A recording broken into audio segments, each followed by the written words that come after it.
je me présente, je suis Donald Loriot, le chef de cuisine de la brasserie Parkside, et ce maintenant depuis près d'une petite décennie. Nous sommes situés en plein cœur de Bruxelles, dans le quartier européen.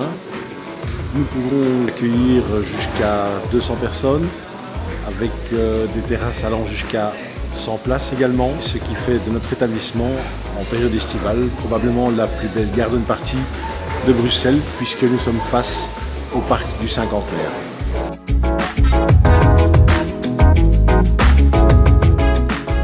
Je définirai notre cuisine comme traditionnelle de brasserie, avec une petite note évolutive.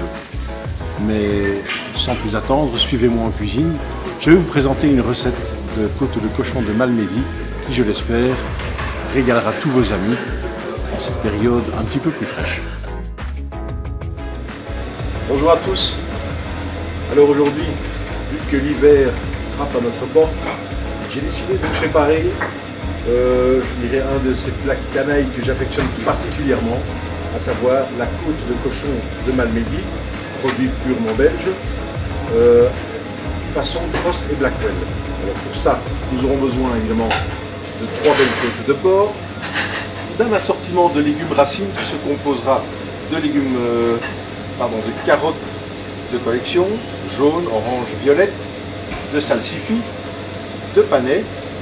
Le tout sera accompagné de quelques pommes cocottes et pour terminer, notre sauce, un peu de vin blanc, du jus de viande et un petit peu de crème fraîche.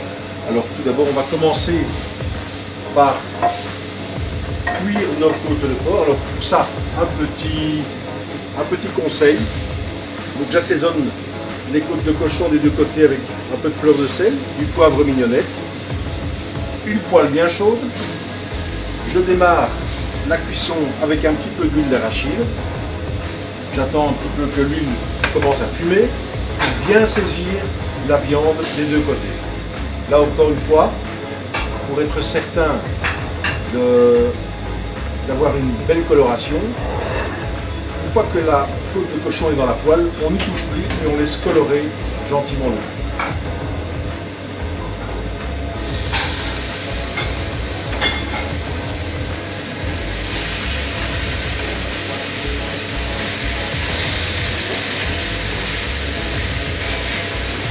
Voilà. Alors, pendant que nos côtes de cochon sont occupées à colorer, on va mettre à cuire nos pommes de terre. Donc, nos pommes cocottes qui seront cuites dans un mélange de beurre clarifié et d'huile d'arachide. Donc, elles doivent être cuites sans être colorées.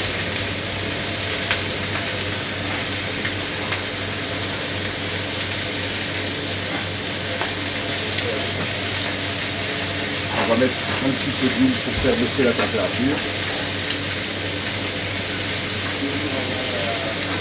Et on va les laisser ainsi cuire sur le petit coin du fourneau et les garder sous surveillance. Pendant ce temps, on va cuire tous nos légumes racines dans des sauteuses un petit peu différentes parce que chacune d'entre elles a un temps de cuisson différent également. Donc on va réassembler le tout vers la fin. Je mets également un tout petit peu de sel et une petite coquille de sucre. Attention au sucre, ne pas faire en sorte que la préparation devienne un dessert. Et à couvert.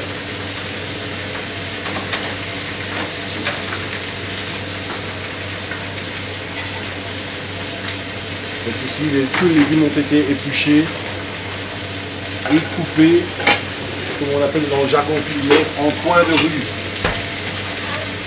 Donc ici on va regarder d'abord si nos côtes de cochon sont bien colorées, c'est le cas. Donc je les retourne.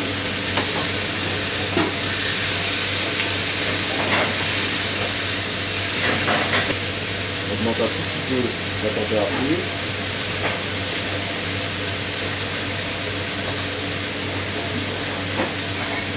Je mets des carottes violettes à glacer également.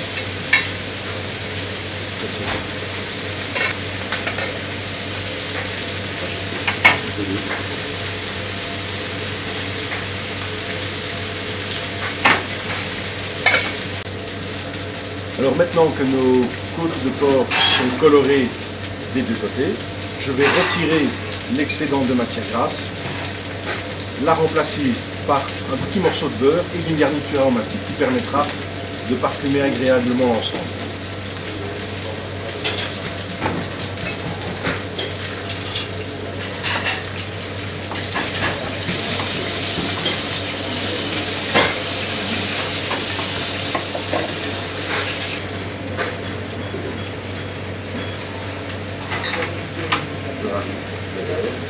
Et notre garniture aromatique, qui, je le rappelle, se compose d'oignons, de carottes, de céleri, d'une gousse d'ail. Alors, petite astuce aussi pour, en ce qui concerne la gousse d'ail, ne prenez pas la peine d'éplucher la gousse d'ail, vous risqueriez, si elle brûle, de communiquer à l'ensemble une amertume que l'on ne souhaite pas du tout dans notre recette. Petite astuce également pour la cuisson de vos côtes de porc. Lorsqu'elles sont cuites, et ici en l'occurrence il y en aura à peu près pour 8 à 9 minutes, c'est de les laisser reposer un temps équivalent au minimum à celui de la cuisson.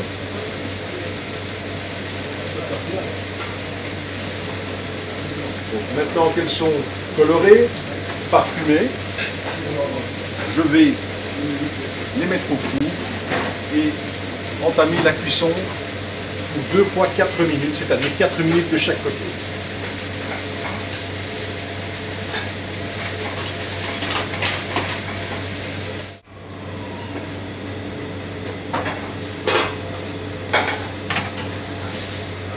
Ici, je vais retirer les couvercles des petites sauteuses afin de permettre à l'eau de cuisson de s'évaporer et d'obtenir ce que l'on appelle un légume, un assortiment de légumes racines glacées,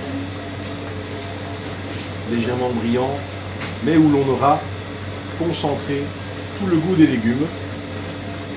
Alors ici, je ne l'ai peut-être pas expliqué, pour les carottes violettes, petit conseil, cuisez-les à part, sans quoi vous risqueriez de teinter l'ensemble de votre jardinière de légumes racines.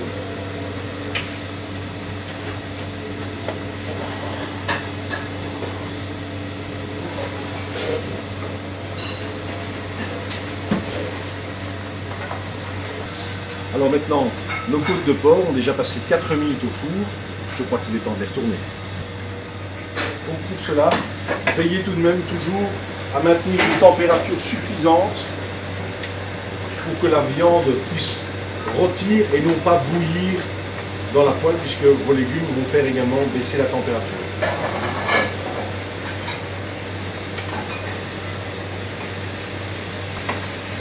Et nous allons maintenant, que nos légumes ont légèrement sué, recouvrir nos côtes de cochon de ceux-ci pour les parfumer agréablement.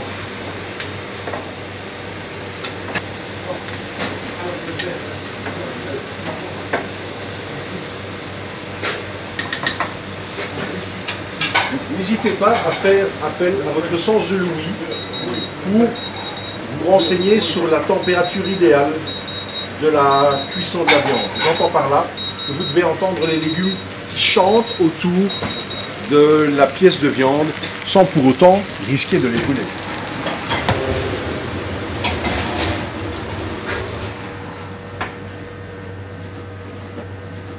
Et nous voilà repartis pour 4 minutes de cuisson, les 4 dernières. Pour reconnaître ou pour savoir si vos légumes sont cuits, c'est très simple. Vous cliquez dans vos légumes. Si les légumes restent accrochés à votre fourchette, poursuivez encore la cuisson de ceux-ci. Si en revanche, le légume retombe immédiatement dans le récipient de cuisson, vous pouvez être tranquille, il est cuit sans être trop cuit. Et bien sûr, ne pas hésiter à goûter si vous avez un doute. Alors, nos légumes maintenant sont chacun cuits. Je les réserve de côté, prêts à faire l'assortiment pour le dressage de l'assiette tout à l'heure. Alors voilà, nos 4 minutes se sont écoulées. Je crois qu'il est temps de retirer les côtes de porc du four. Ici, comme nous pouvons le constater, nos côtes de porc sont cuites. Nos légumes ont pris une légère coloration. Et il va être temps de passer à la finition de la sauce. Alors, pendant que je termine la sauce, je mets les côtes de porc à reposer sur tous les fruits. N'oublions pas qu'idéalement, il faudrait laisser la viande reposer un temps minimum équivalent à celui de la cuisson. Alors pour la finition de notre sauce, je remets le feu sous ma poêle. Je vais maintenant déglacer les sucs de viande avec un peu de vin blanc. Donc là c'est toujours très simple. Qui dit viande blanche dit vin blanc. Qui dit viande rouge dit vin rouge.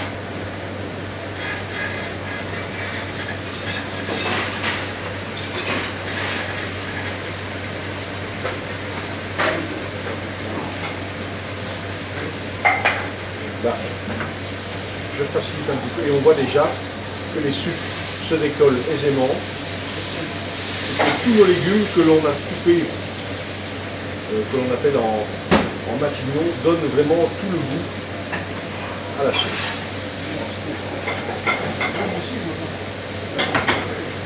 Nous avons déglacé au vin blanc. Je rajoute maintenant notre jus de viande.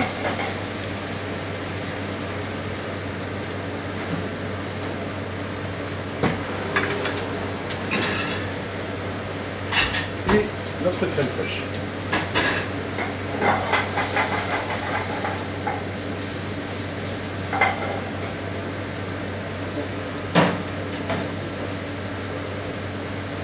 Nous allons prendre une petite ébullition de tout cela pour que la crème prenne la consistance. Pendant ce temps-là, les pommes cocottes sont cuites. Je vais donc les égoutter.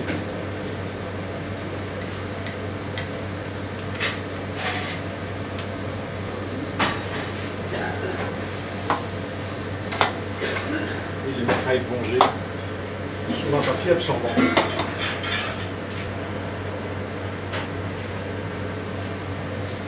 Pour la finition de la sauce,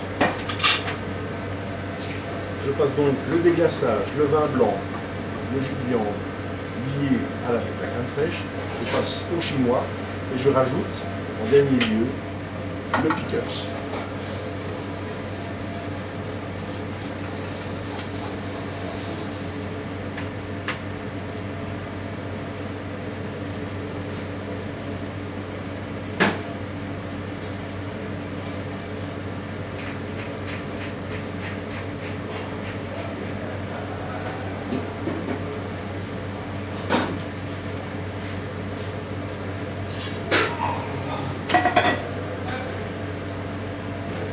Je fais bien ensemble pour en extraire le maximum de goût.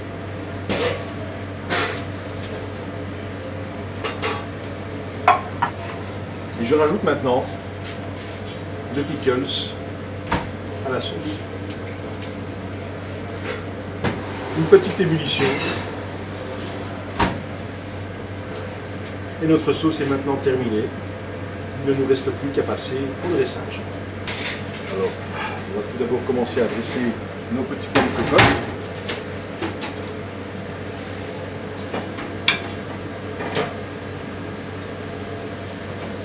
On va le dresser en débit.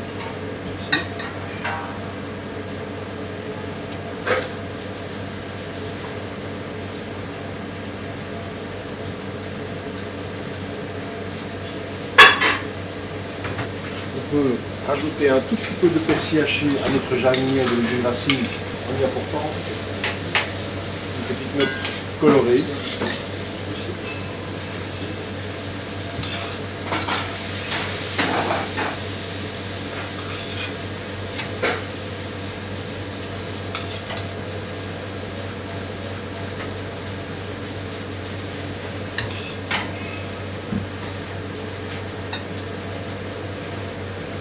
Terminé.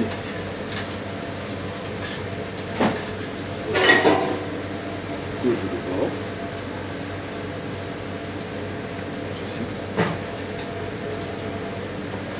Et enfin,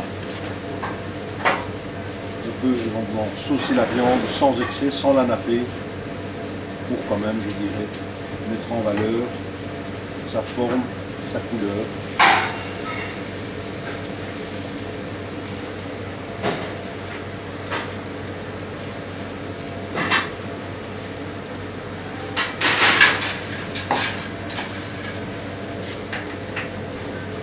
Et donc voici la côte de cochon de Malmedy Cross et Blackwell avec une petite jardinière de légumes racines. J'espère que cette petite recette régalera vos amis et rendra autour de vous les gens heureux. À bientôt.